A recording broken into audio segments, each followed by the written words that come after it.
One of the most important elements of caregiving is taking care of yourself. I just didn't want to forget that I also had goals and that I also had a life. What I did is I challenged Victor to meet me halfway. Million military and veteran caregivers across the nation. We have our own journey, and we can fulfill that journey at the same time that we are helping our loved one. Visit aarp.org/caregiving for a free military veterans guide to navigate your caregiving journey and better care for your loved one and yourself. Brought to you by AARP and the Ad Council. Old School with DP and J. DPGM. What are you going to do to Caleb Williams? What are you going to do? You going to draft him? No. You're not going to draft him? No, I don't. Here's my thing. I don't want anybody to. I'm not going to bring poison into my program because that's what it would be. He's letting you know he's poison. He's venom. Why would I put poison in my own soup? Maybe you think you're a mongoose. You can't. No. I have zero. You're a mongoose. You can take the Cobra venom. On 93.7 The Ticket and theticketfm.com.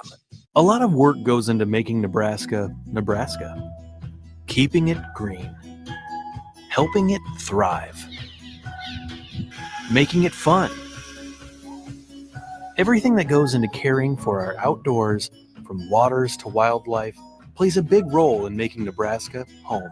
Learn how we help conserve our state's natural resources at outdoornebraska.org. Paid for by Nebraska Game and Parks. Aired with the Nebraska Broadcasters Association and this station. Coming at you live from the heart of Lincoln, America. This is the Don't Punt Hour with former Nebraska receiver. Throwing over the middle, completes the pass. He's got speed to the end zone. Touchdown. 45 yards. And return specialist. This time it beats the kicker and one more. DeMornay Pierson-El. Not only does the sideline have confidence in Pierson-El, but Pierson-El has confidence in Pierson-El. On 93.7 The Ticket and theticketfm.com. All right, welcome back into Ticket Weeknights. This is the Don't Punt Hour. We got the host, as always, DeMornay Pierson-El streaming in. I'm Harrison, back at the 1040 Ticket Studios. And again, if you guys ever want to join the show, feel free to do so. 402-464-5685. Streaming on Facebook, YouTube, Twitch, Twitter, and of course, Allo Channel 961. Quite a day in terms of storylines when we talk about coaches. We had a little bit of a snow squall here in Lincoln. Had to look up what that one was, if it was safe to travel. Looks like the snow's pretty much past us at this point. Roads are still slick. So again, if you're driving out there, be safe. Not quite ideal, but not terrible either, as most of the snow seems to move past us. But nonetheless, good morning, Pierson-El. How's it going on what is to be a cold Thursday night? I'm sick of it. Me too. I don't want to do it anymore. I shouldn't have to start my car 20 minutes early. I'm telling you, it's no fun. It's just, I don't like it. Yeah, and when you get to that point where all the snow is just brown and black and dirty, not a great time. But in terms of sports, because we're not going to talk about weather all day, just some quick news here. We won't spend too much time on this one in terms of Husker football, but they pick up another player who is committed to Nebraska, 3-star edge rusher, Jordan Ochoa, however you correct me if I'm wrong. I believe it's Ochoa. Do you got the pronunciation for it? No. Okay. Yeah, I think I want to say it's Ochoa. I was waiting for someone to drop an enunciation. Usually that takes a little bit of time, but I'm going to go with that for now. And again, 402-464-5685. Correct me if I'm wrong, but a 3-star edge rusher commits to Nebraska. So some more help there on the defensive side of the ball. And that's pretty much it in terms of new players on that Husker football team. In other news, I want to get your thoughts on this. Bill Belichick, second interview with the Falcons. He already met with the owner, Arthur Blank, last week, a one-on-one meeting. Apparently it went pretty well because he goes back. He is expected to meet for the second time with some more of the brass in the head office. I don't think Bill Belichick to the Atlanta Falcons was on anyone's bingo card. Are you surprised at all to kind of see this picking up the momentum that it is? And there's a chance we see Bill Belichick being a head coach for the Falcons. No, I told you, out of all the vacant coaching opportunities, I feel like, the NFC South is the easiest one to win. They have pieces down there. They have a solid defense. They have a solid offensive line. They have a solid tight end, wide receivers, and running back. They're just missing a quarterback. So other than probably Seattle, and the Chargers, and I mean the Raiders, but I mean the Raiders' job is probably filled. Other than I think Seattle and the Chargers. I mean, Seattle and the Chargers. I think, the Falcons' job is probably the most appealing. Mm-hmm. What's really intriguing for this one is, I mean, if we saw what Tom Brady did, let's leave and let's go bully what is typically one of the worst divisions in the NFL. Bill Belichick, if he lands on the Falcons, he finds himself, like you said, in the NFC South. If he could find a way to go ahead and win a Super Bowl, we might hear that Tom Brady, Bill Belichick argument again. Because if Bill Belichick's able to do the exact same thing that Tom Brady did, go to the NFC South, go get a Super Bowl, I don't know if we can really have that conversation too much anymore. Yeah, but see, Tom played quarterback. The game revolves around quarterback. Atlanta don't got a quarterback. That's the one thing that they need. So a couple things, would need to happen for them to even be a playoff team. I think, if Bill does go down there, I don't know how that fits. I just don't think it's Bill's style. But, again, they have pieces. They have a lot of pieces there. They have a lot of pieces under contract. They just don't have a quarterback. So, I mean, you're going to win. Defense wins games, and Bill has been shown and proven that, he'll have defenses ready and proven to do that. So, it's not a bad look. It's different. It's not along the lines of, what the Patriots are. I could see Bill going to, the Chargers. I thought that was, a very viable pull, but I mean, if the Chargers are honing in on Harbaugh, then I mean, I get it. So, yeah, and that's definitely what it feels like. It feels like the Chargers are really leaning that way. But there's another name out there that could be a candidate for the Chargers, Mike Vrabel. He's interviewing for the head coach job as well for the Chargers. Again, I think that one makes sense because Vrabel seems like a guy that stylistically Chargers haven't necessarily been what he's kind of represented, but it would be interesting. Yeah, he'll definitely give them an identity for sure. Mm-hmm. And that's something about Vrabel. You get teams that work hard, and you got the talent. Like we said, that's a team where if you're just looking for a team where you can go in, plug and play, they got enough talent on that roster where you don't have to go through you don't have to pull a Panthers year where you're just god awful and there's really no hope of salvation, and you're going to be on the hot seat regardless of any coaching moves you can make.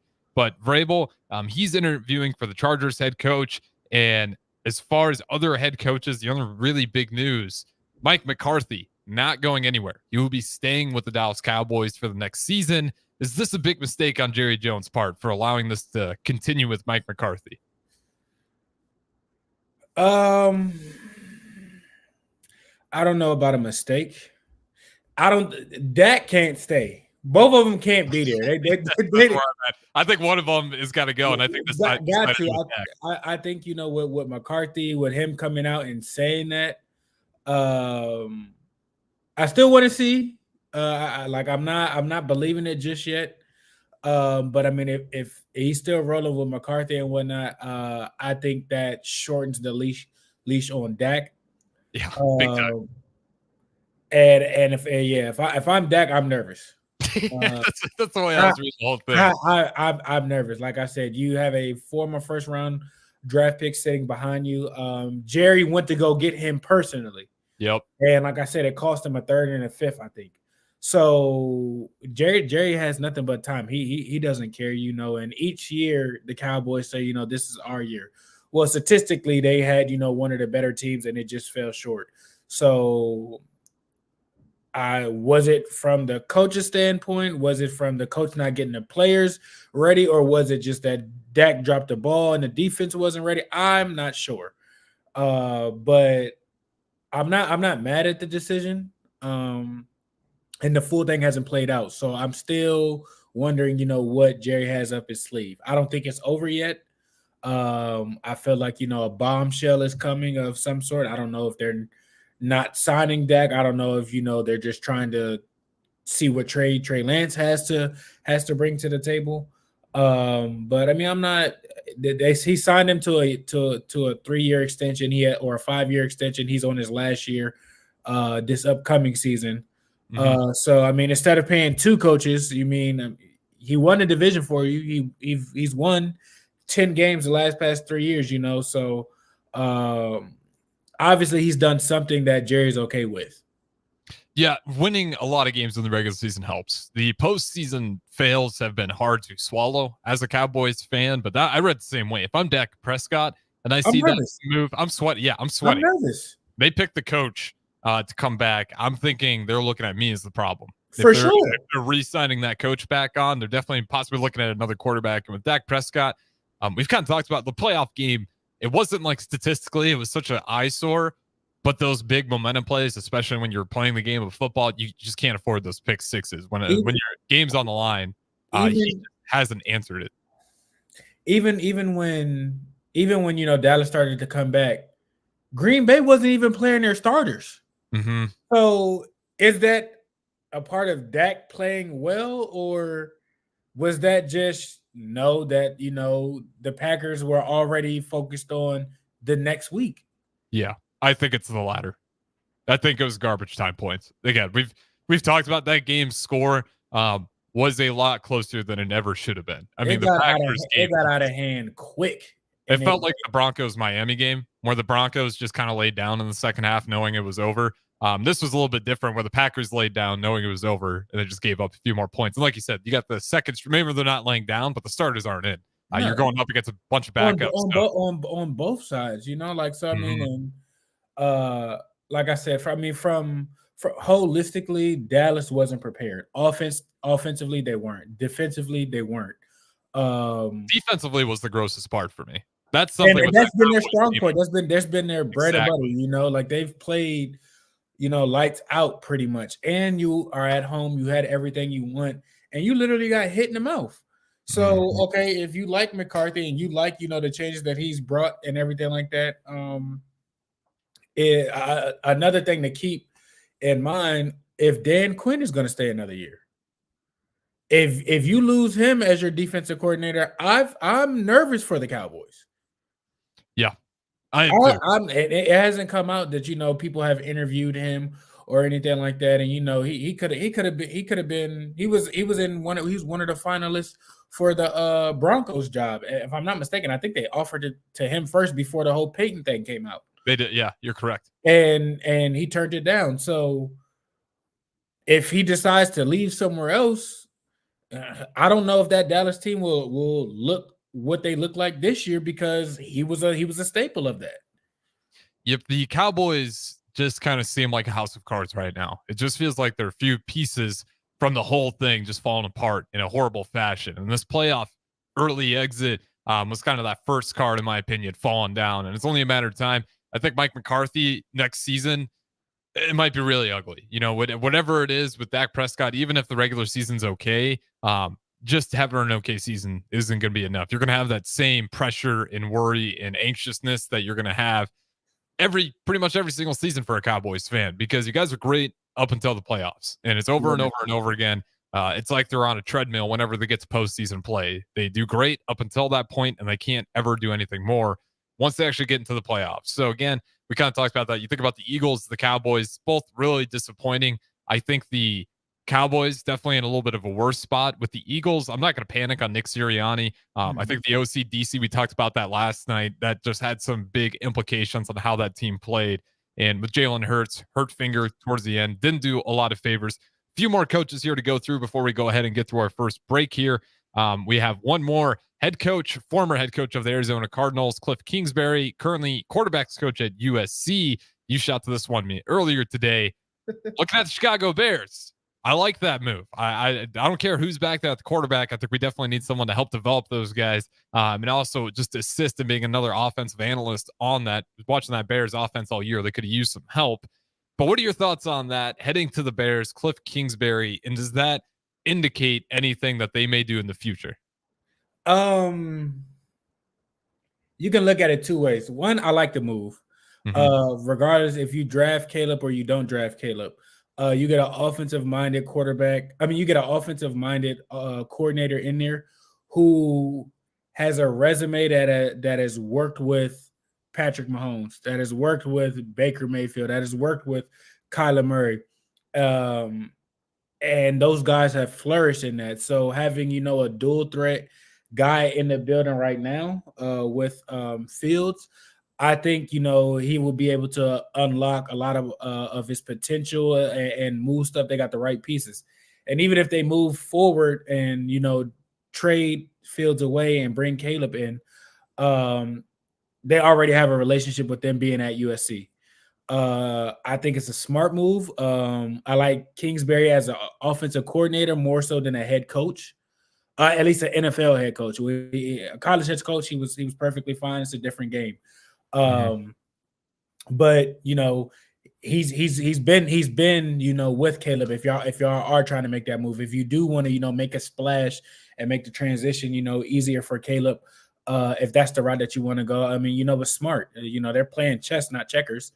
You see the moves. You know, you're seeing the pieces fall in the place, and you know, you're seeing what they're trying to do and everything like that. So if they do that, you know, I do think that's smart on them, because it's a guy who's familiar with him, a guy who understands his strengths and weaknesses, a guy who's played and coached at the NFL level and can you know, impact him early, and okay, well, we can go forward with this, and you know, have certain things to work on. And if you don't go with Caleb with the first pick, you got Justin Fields, who's a talented guy, who can do a lot, who just needs, you know, to be pushed and shaped in the right way. Yep, I'm with you there. When you look at his resume too, his resume doesn't really have too many bad spots. The Arizona Cardinals head coaching gig was probably his worst one. And looking at that, to me, wasn't the biggest fan of the roster and Kyler Murray at the time either. I like Kyler. I think he's an okay quarterback, but those few seasons, especially towards the end there, they just weren't on the same page. And I don't know if it was X's and O's thing, or is it just mentally not Kyler. It was more so Kyler, not. Yeah. Yeah, I don't think it was him. Like I said, it's just different. You can focus on just calling offenses. So you're talking about, you know, bringing in a guy that pretty much got, you know, Patrick Mahomes drafted. Yep. Like he was a head coach at Texas Tech when, you know, he was there. So he's seen guys. He's seen them literally from the worst to the best guys. And like I said, he has a few Heisman, you know, winners and whatnot, and he excels, you know, on the offensive side. So I think that would be good for the Bears, period. Yep, they could definitely use that. And again, when he was with the Arizona Cardinals, you saw quite a few times DeAndre Hopkins getting in the face of Kyler Murray, which is, to me, I don't see Hopkins do that. He's been on the Titans all year, and I haven't seen him do that once. So that kind of tells me, relationship-wise, team chemistry as a whole, head coach to players, they weren't always a cohesive unit. And it was just not a great season for Kyler Murray, and it kind of showed throughout the entire roster. So with that being said, I definitely would not mind it to get him on the Bears side, help there in that situation, maybe get some more opinions to decide what you're going to do. Everyone has a number, and that's what's going to come down for Poles Company, Eberflus, and the Bears. What is that number? What is high enough to go ahead and okay it? Getting rid of that first pick, retaining Fields, or go ahead and trading off Fields, just options at the table, which is a lot better than some of the other NFL teams out there that really feel like they're strapped. We talked about it. Cowboys, tough decisions to make. Eagles, tough decisions to make. And Panthers, you're pretty much at the bottom of the barrel, and you don't see a whole lot of daylight either. So could be worse. But nonetheless, we got to go ahead and throw it to break. This is the Don't Punt Hour. We got DeMornay Pierson-El streaming in. The host, as always, Harrison, back here at the 1040 Ticket Studios. Don't go anywhere. We'll be back in a little bit. Tune in to the Malone Radio Show from 9 to 10 p.m. every Sunday night to learn more about the Malone Center's goal to eliminate multi-generational poverty in Lincoln. It's the Malone Radio Show every Sunday night from 9 to 10 p.m. on 93.7 The Ticket and theticketfm.com. At Allo, we believe in the exceptional. From extraordinary whole home coverage to super fast speeds, our local teams are always on hand to make sure your service is running at top performance. Let go of lag, banish buffering, and enjoy outstanding service throughout your entire home. We believe in delivering nothing less than exceptional service, so that's exactly what we do. Visit us at allofiber.com to experience the exceptional. Are you looking for a new spot to relax and unwind?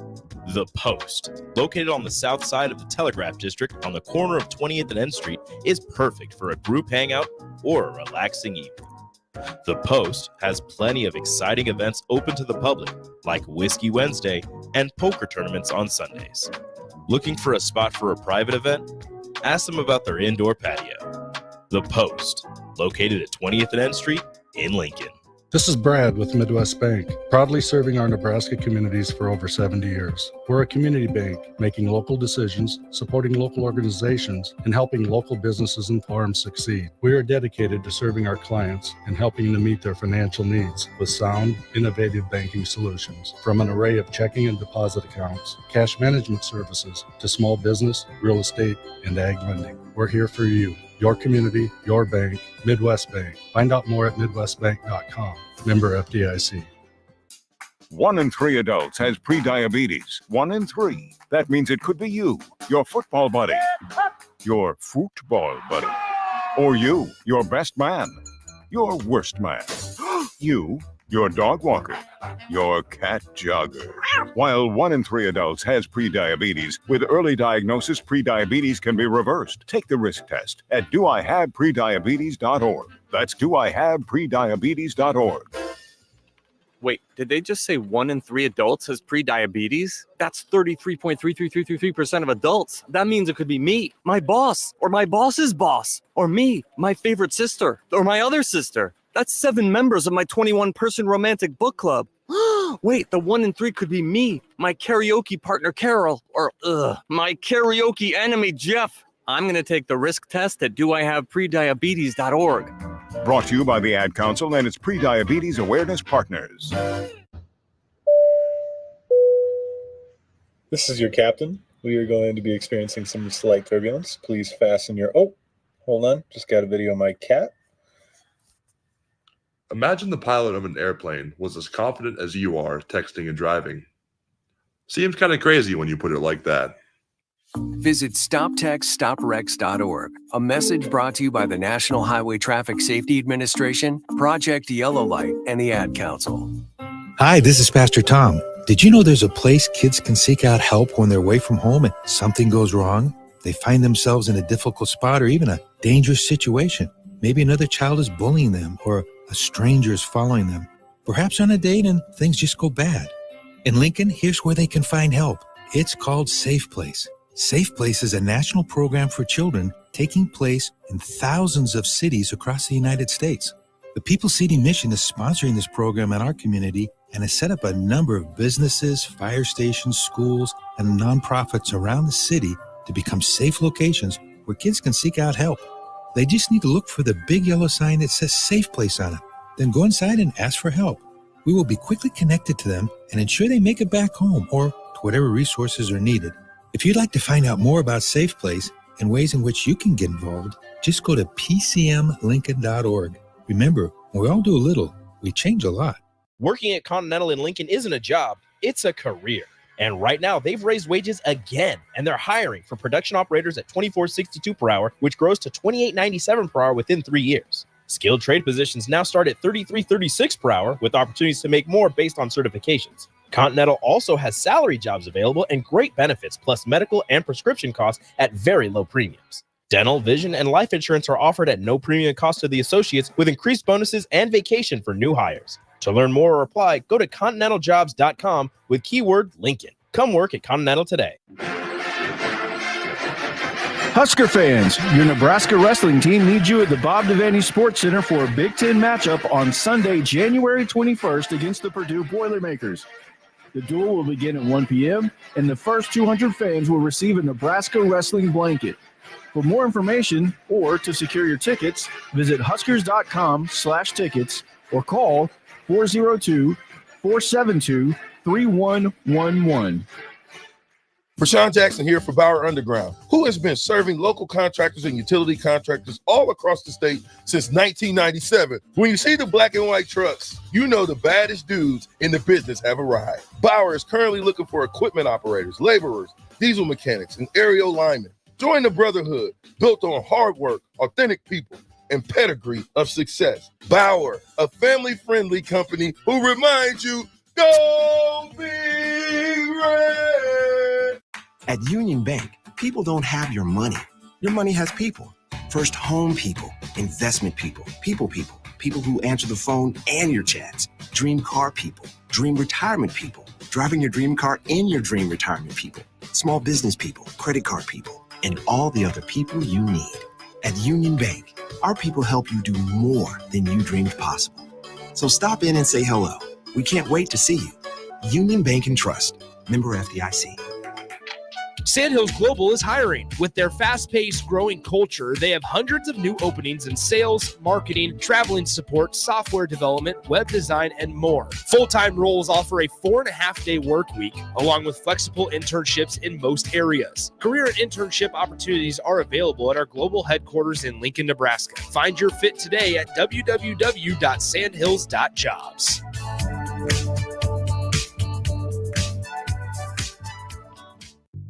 Hello, this is Mary Pat Waite. I've had the privilege of working with Lincoln families as their realtor for more than 31 years, and I'm so proud to be associated with MP Dodge Real Estate. For me, your transaction is unique in its own way. My experience allows me to bring you trusted care and a really great outcome. My NP Dodge family shares the same client focus. Expand your career with NP Dodge. Call Eric at 402-434-2222. Rosie Sports Bar and Grill. Open for lunch and dinner at 10th and P or at 1501 Center Park Road. This is the Don't Punt Hour on 93.7 The Ticket and theticketfm.com. Here is your host, DeMornay Pierson-El. All right, welcome back into the Don't Punt Hour here on 93.7 The Ticket, theticketfm.com. If you guys ever want to join the show, feel free to do so. Sartor Heyman text line 402-464-5685. Streaming on Facebook, YouTube, Twitch, Twitter, and Allo channel 961. So again, plenty of ways to engage in the show, and feel free to chime in anytime you want. But nonetheless, good morning, Pierson-El. I got a few wild headlines here I want to run by you and just get your initial thoughts. We'll start with the Texas Longhorns basketball as they took a loss to UCF. There's some words exchanged between the head coach of Texas, shouting out some players, calling them classless. He quotes in the press conference about 6 or 7 guys putting the horns down. We don't do that because when you do those kinds of things, it looks very classless. In that, he made some vocal statements about those UCF players putting some horns down as they're going through the handshake line. Is the head coach being petty, or is that a real thing to go ahead and voice out to the public in a postgame? Petty. Yeah. How long has everybody been doing that to Texas? So, I mean, you play Oklahoma and they do it. If you play Nebraska, like, we'll do it. So what's the big issue? Like, you understand like what it is. So you just mad and upset and taking your loss like a sore loser. Yeah, I was there with that. The horns down thing, anytime we get into these where you're offending my mascot, get over it. It's a sport. It's a mascot. Like, what are we doing to where this is religious? And if you do a hands down, you're getting a technical. At one point in time, people really wanting technicals for this in college football. I mean, it's just insanity. It's a mascot. It's a joke. It's called sports. It's a game.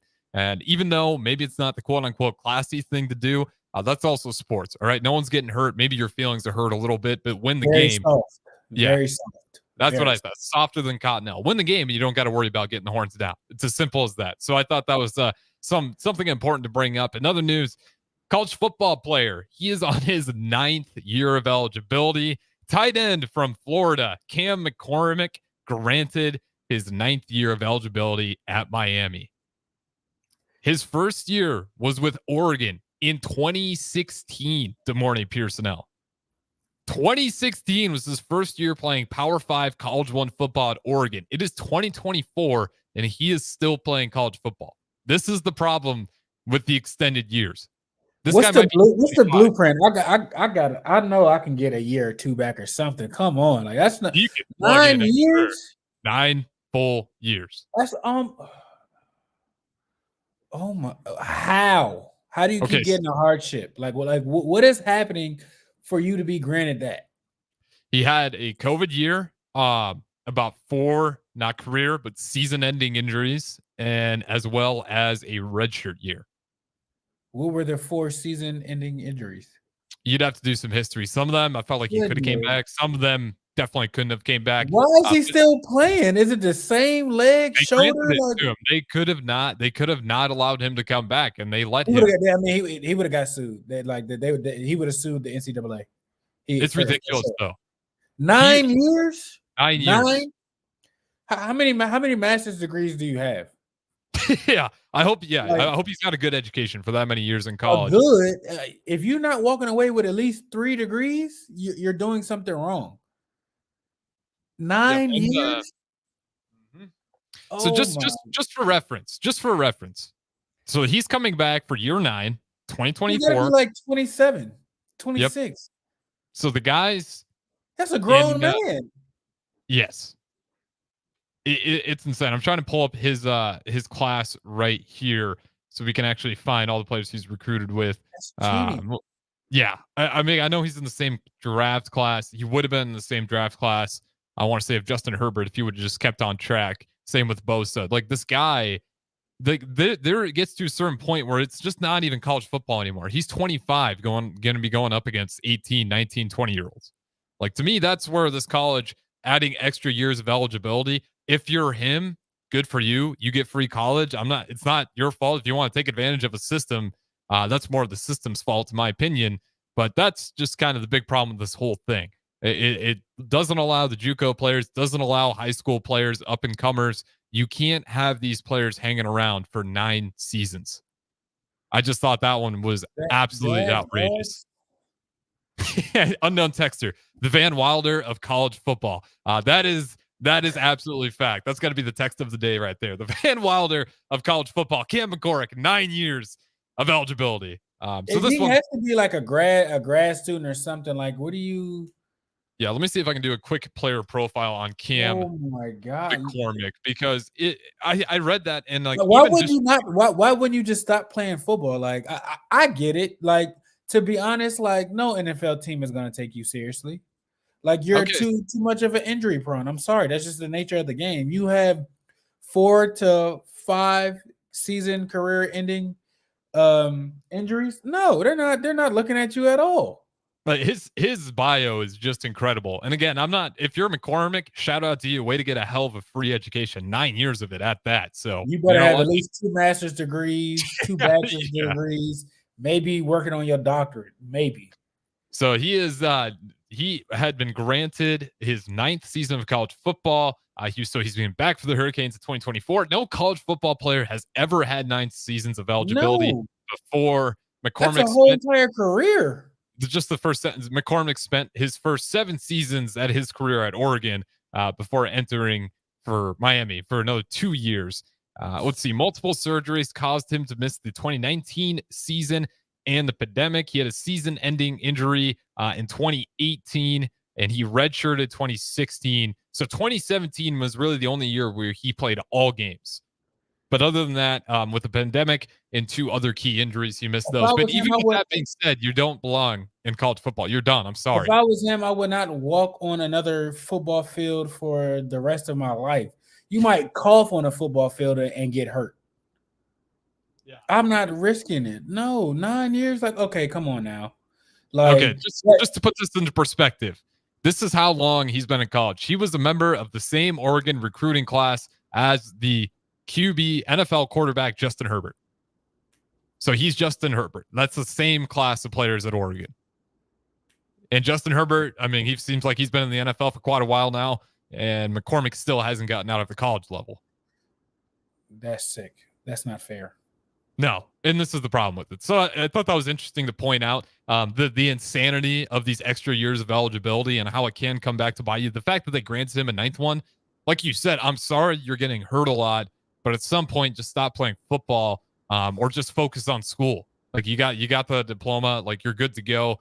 Shout out to him. I mean, if you want to abuse the system because it's a system that's not very well built in place, not necessarily your fault, it's more the system's fault. But yeah, just a crazy stat that you got a guy who's on his 9th year who played college football, his first game in 2016, and he's still playing in 2024 at Power 5 football. Insanity. Some other crazy headlines. This one hurt me a lot. I'm sure you too, as a Bulls fan. It was incredibly ugly. We have to talk about it. It's probably one of the grossest things I've seen out of a fan base. And unfortunately, I have to claim of being a part of that fan base. The widow of Jerry Krause goes up there for the ceremony, and she gets booed by the entire Bulls fan base at the Bulls arena. They boo her. The widow is obviously crying, overwhelmed with emotions, and she gets booed off the stage, despite the owner, Jerry Krause, all of his accomplishments, despite what you think about him after watching not her 30 fault. 30. It's not her fault. It was disgusting to watch. What are your thoughts on that, man? I was legitimately mad. I felt horrible for her. I'm not the most religious person, but the Bible preaches forgiveness. Mm-hmm. That was an innocent lady. Her husband, broke up the team or felt a way about Michael X, Y, and Z. Like she didn't deserve any hatred towards or anything like that at all. It takes nothing to be kindness. If you don't have anything nice to say, don't say nothing at all. That was completely unnecessary, and that sucks. She's it's another emotional time for her and everything like that, and just that's some of the things what's wrong with today. It's just it takes nothing to be kind. Yep, well said. And it's one of those things where I do wonder if the 30 for 30 of Jordan is never dropped. Is the Last Dance? Is anyone doing that? Do you think they still boo her if that never comes out? Probably they still would. Really? I don't think they would. I think that really changed a lot of people's. I think a lot of people could tell you about that Jordan era. They could probably tell you about Krause, but I don't think anyone would have that negative of an opinion where they would feel the need to boo. It's just the name association and everything like that. That's all that is. People, whether or not that it came out when it did, or if it didn't come out, she was still going to get booed. Just because of that name and the people who know the sports and know the story and what's going on and everything like that, still would have happened. All right, I'm gonna hope that isn't the case, and I'm gonna disagree with you just out of pure hope for humanity that they still wouldn't do that. But you look at it, even though with Jerry Krause, yes, things may have not been relationship-wise the smoothest road. The Bulls have 6 NBA championships. Jerry Krause is responsible for 6. It's just. He had the only championships for the Chicago Bulls. He's got all 6 of them. Whether you liked him or not, he got Phil Jackson there. Whether you liked him or not, he got Michael Jordan there. Whether you liked him or not, he got Scottie Pippen. He got Dennis Rodman. Or he got some guys on that roster that wasn't always the smoothest, the happiest group out there, but he still got all those guys in the same room, and it worked out to 6 championships. I don't care if people are friends. I can have everyone in the Bears front office hate each other. If we're winning, I don't really care. And that's what he got. He got you 6 rings. So I thought that was pretty disappointing to see, especially when, a widow, she's not really the one responsible at all for it, as you were kind of saying. She was just part of the family. She didn't deserve any of that. Kind of one of the worst things I've seen in sports. That's probably about as low as it gets. And a few other news in terms of NBA, not a whole lot going on other than the Lakers and a little bit of trouble there. Do you think the Lakers need to make a big time trade here before we go to our next? Yes. Who you get rid of? It's got to be AD or LeBron. Because if you want to make a serious move, you don't really have a whole lot of picks or role players to get a ton of addition. I think it will hurt if AD is gone. I think he is still a key piece because he shows flashes of, he can do stuff and everything like that. It's just the whole health thing. I mean, that's been plaguing him since he came into the league. I don't know exactly how you go about it or whatnot. But they're just awful to watch. You say they're awful. They are. Yeah, it feels like the LeBron show or nothing. And like you're still waiting for the AD to average 1 shoulder grab a game and hit the floor and maybe sit there for a little too long. Obviously, I've never been the biggest Lakers fan. Once Kobe was out of there, I pretty much stopped caring about the Lakers, ever really watching them. They get enough credit. When it comes to LeBron James, I think he's probably going to leave. I don't think he's staying on the Lakers. He's going to probably move next season anyways. I just think they're in a weird spot. Feels like LeBron James is constantly kind of positioned and stiff-armed the Lakers enough to embrace the city, but still say it's Anthony Davis's team. He said that multiple times. And people always say, like, oh, good for him. He's being a good teammate. I've always thought of LeBron as just like the mastermind. I think he's just positioning himself. Like, he's just getting ready to hop ship and making sure everyone knows this is AD's team. I don't know. You got his son, crosstown playing at USC. I don't think he's going nowhere. If he does go somewhere, it may be to the Clippers to still be there, but I don't think he's going anywhere. That in their family, his son is the first kid or first person in their family to go to college, period. With his health issues and everything like that happening. LeBron has done everything he needed to in his career since day one, being an 18-year-old walking on, a court and being the phenomenon he was. So what's really left for LeBron to do? There isn't much, honestly. So does he really want to go somewhere and start all over? Probably not.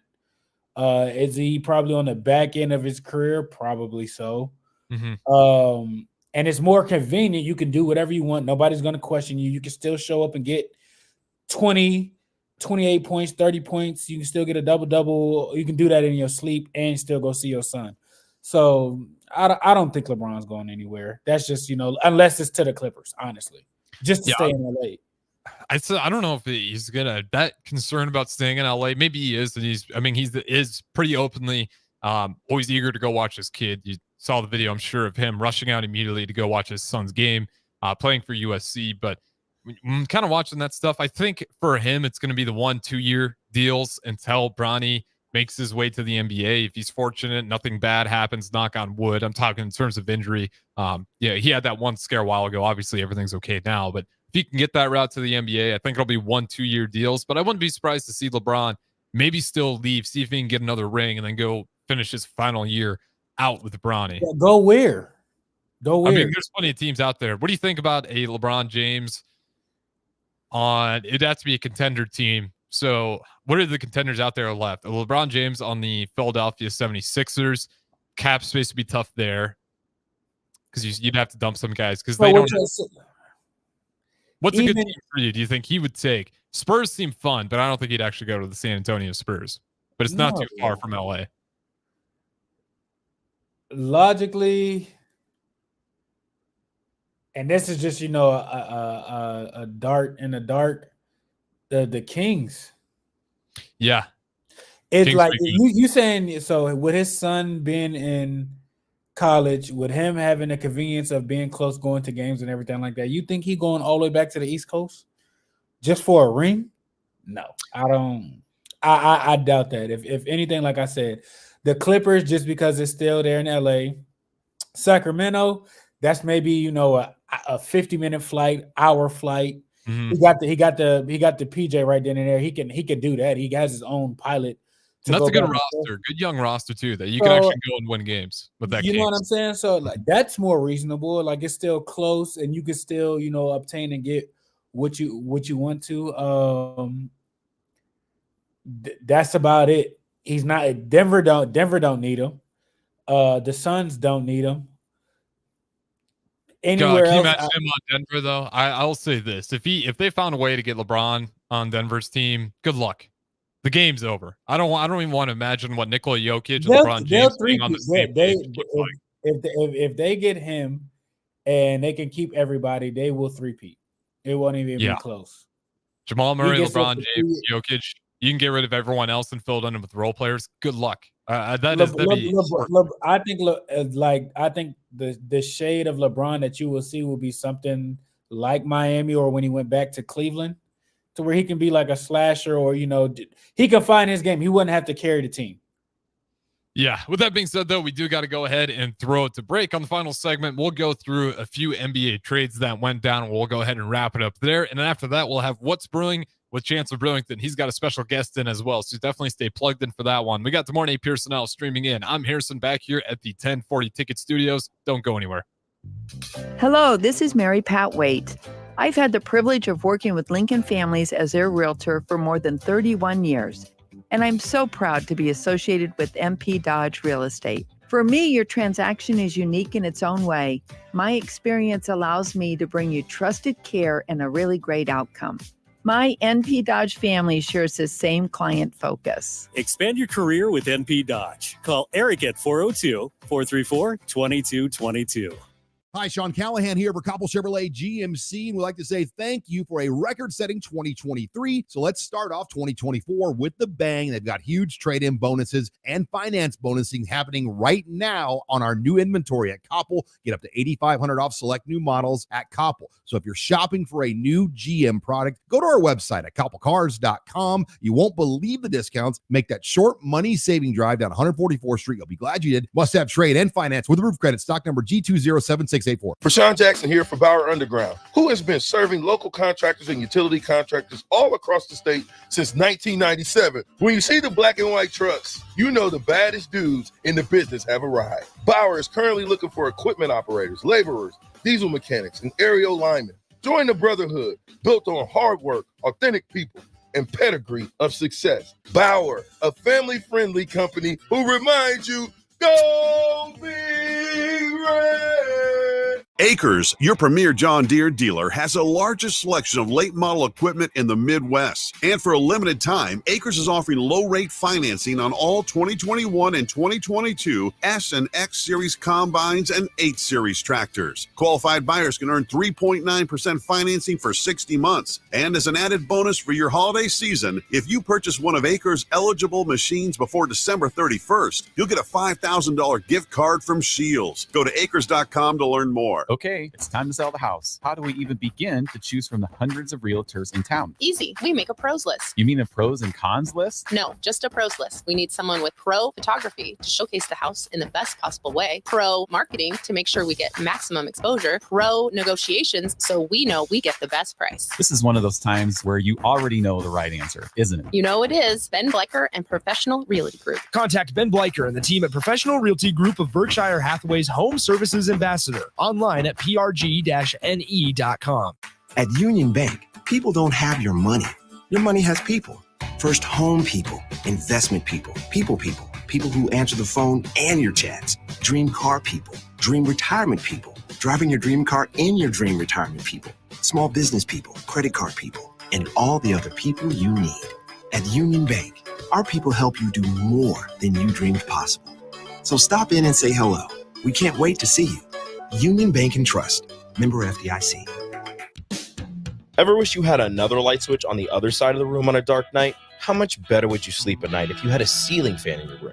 The High Electric Service Department is here to make your electrical what-ifs a reality. Whether you're looking to replace some outdated light fixtures or brighten up your counters with under-cabinet lighting, High Electric can handle all types of residential electrical installations and services. Give Erica a call at 402-466-6606 or visit high-electric.com to get started. At Union Bank, people don't have your money. Your money has people. First home people, investment people, people who answer the phone and your chats, dream car people, dream retirement people, driving your dream car in your dream retirement people, small business people, credit card people, and all the other people you need. At Union Bank, our people help you do more than you dreamed possible. So stop in and say hello. We can't wait to see you. Union Bank and Trust. Member FDIC.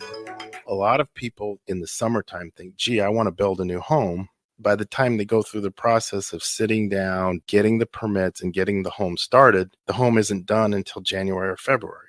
Bob Benish of Aspen Builders, and they've built neighborhoods in and around Lincoln for over 25 years. I think the best time to start designing your new home is the month of January, because get an early start on it. Sit down, the snow's flying, let's sit around the table, let's drop some plans, let's put numbers together, let's get a budget put together, and let's get that thing started so that the home's done in summer or fall before school starts. So now is really the time to be contacting us to get an appointment to get the job done. Make your dream a reality and call Aspen Builders at 423-6811. Online at aspenbuildersinc.com. Your dream home is waiting at Aspen Builders. John Henry's would like to remind you, if you haven't already, to unhook your outdoor hoses and check faucets for leaks so your pipes don't freeze. As the official plumber of the Huskers, you know who to call when a plumbing issue arises. From frozen pipes to clogged drains, we can help you protect your home this winter. Give John Henry's a call today to schedule at 435-5555. John Henry's Plumbing, Heating and Air. This is the Don't Punt Hour on 93.7 The Ticket and theticketfm.com. Here is your host, DeMornay Pierson-El. All right, welcome in. Final segment of the Don't Punt Hour here on a cold Thursday night as everyone made it through the snow squall here in Lincoln as they got the trucks out again, trying to clear off these streets here in Lincoln. And again, we got What's Brewing with Chancellor Brewington after this show. So we still got plenty ahead here on Ticket Weeknights. Don't go anywhere. But before we get out of this show, I want to go through some NBA trades. This one happened yesterday, probably the biggest trade so far up until this point in terms of quote-unquote superstars. Whether you put them there or not is up to debate. But we have a three-way trade between the Raptors, Pacers, and Pelicans. Pelicans really using it just to free up some cap space. But nonetheless, Raptors receive Bruce Brown via the Pacers. They received Jordan Nwora via the Pacers, Kira Lewis via the Pelicans, 2 24 first-round picks from the Pacers, and a conditional 2026 first-round pick from the Pacers. And the Pacers receive Pascal Siakam, along with a future second-round pick via the Pelicans. And the Pelicans, cash considerations, as I said, really just kind of cleaning table to set up some room for future space. But the Pacers currently, so they get the addition of Pascal Siakam, a guy who really flashed when he was on that roster with Kawhi Leonard. Hasn't quite been the same since then. The Pacers, though, they sit 23-17. So they're already in the current playoffs if we were to start today and doing 6 games above 500. How does the move of adding Pascal Siakam to that roster? Do you think this is a Pacers team that can actually make some serious noise, or is this just another building block to get him into quote-unquote contention? I think it's just a building block to get him in contention. We're approaching, the All-Star break and everything like that. I feel like, things turn up in basketball right after the All-Star break. So I think it's definitely a building piece. I don't think they're a contender or anything like that, but they're just, getting their team in shape and making sure that they have, more pieces and everything like that to help them to get a playoff run. Yeah, and I'll be honest, I hated the trade. I'm not grabbing Pascal Siakam. That's not pushing the needle at all for me. He's been getting worse, it seems, as the seasons go on. The more they put on his plate to be that guy on that roster to really lead the team, the more he comes up short. This current season right now, 2023-24 season, it has been an okay season. He's actually doing okay, 52% field goal percentage, which isn't bad, but only about 13 attempts per game. He's only making about 6. So it puts him around, let's see here, just around 17 points per game, along with 2 turnovers. Not great. Only 1 steal. He's getting about 3.5 assists. Again, if you're handling the ball that much, not great. In total rebounds, he's only getting about 6. So you're getting an average scorer, an okay playmaker, and an okay rebounder. When you're playing that kind of tweener role, that's fine, but you're paying him big money, and you just got rid of a lot for that. So it's not like I don't like Pascal Siakam's game. It's just you're paying so much for what it, to me, can be found in a lot of just everyday kind of players. Rate the trade for me, and I'll run it through you one more time just so you can give your official grading here. So the Raptors receive Bruce Brown, Jordan Nwora, Kira Lewis, 2 24 first-round picks, and a conditional 2026 first-round pick. And the Pacers receive Pascal Siakam and a future second-rounder via the Pelicans. Who won the trade, and what's your grade for each side? I'll probably say the Pelicans won it for sure. The Pelicans. They won it. I mean, they got picks out of it in return. So, I mean, if you can get, Pelicans didn't get anything other than cash considerations. The Raptors got all the goods. Raptors to me won. They got you said 3 teams. Sorry, that was me. I completely forgot about the third. Yeah, it's a 3-team trade, but the Pelicans, all they received was cash considerations. The only thing they really had at stake was that future second-round pick to the Pacers to kind of make that thing pan out evenly. And they were dishing off Kira Lewis. I guess then it's probably like even. They all wanted something out of it, and they got what they wanted.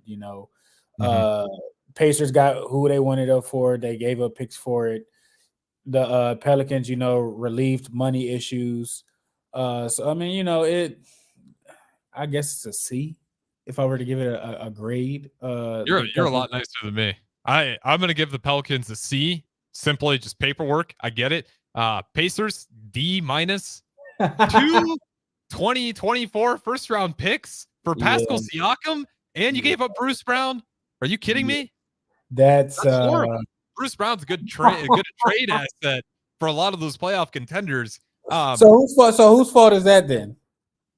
That is, I mean, the Raptors are great. The Pacers are just dumb. They traded away a lot of insurance, in my opinion. Like, I get you have picks to trade away, but what a way to start it off with Pascal Siakam. Like, that to me is just not going to move the needle for you at all. You overpaid for a role player. So I'm going to give you a D. Like, I don't, and like, again, it's not that he's a role player. It's an above average role player at that. You gave away 2 2024 first round picks. Like, that's a pretty big deal.